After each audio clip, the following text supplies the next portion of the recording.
Inequalities in one triangle. Today, we're talking about inequalities in one triangle. What is inequalities in one triangle? Next, let's have exterior angle inequality. So, when we say exterior angle inequality, the measure of the exterior angle of a triangle is greater than the measure of each remote interior angle. So, because it's equal to the sum of the two remote interior angles. Next, let's have the example of exterior angles inequality. So, example, we know that the measure of the exterior angle of the triangle is greater than the sum of the remote interior angles because it's equal the sum of the two remote interior angles. So, the exterior angle is BCD is to be greater than A. Then, the measure of angle BCD is greater than the sum of two remote interior angle, which is BCD is greater than the measure of angle B. Next, in inequalities in one triangle, let's talk about angle-side relationship in triangle. In triangle, we know that the largest angle is opposite the longest side. And also, the smallest angle is opposite the shortest side. So, let's see the triangle here. So, we know that the angle B is the largest side of a triangle. And the angle AC, the opposite angle is angle AC, is the longest side of a triangle.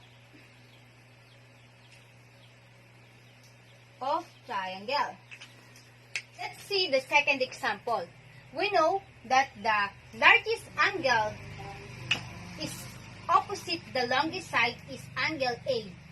And the smallest angle opposite the shortest side is angle C and B. Next is inequalities in two triangles.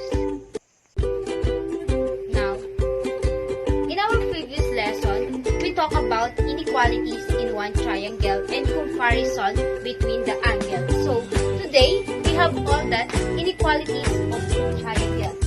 So, we have called the Hen's Theorem.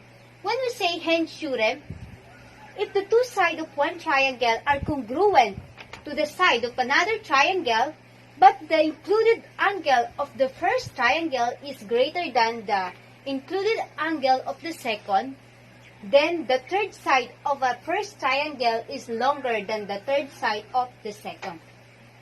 Hen's theorem states that if I got two sets of congruent sides, if side CA is congruent to side FD and side CB is congruent to side FE and the measure angle of C is greater than measure angle of F. I have inequality that in angle and include angle that angle C is greater than measure of angle F. I would able to say that since I got two triangles and the equal two congruent side in the included angle, and I have the inequalities relationship. And the side of bigger than the angle, which is angle AB is going to be greater than the side opposite the smallest angle, which is DE, Hen's theorem. When you basically think about it, almost like a door. If I'm going to gonna side in a door and I open up the door 2 times, and side don't change, and their side right.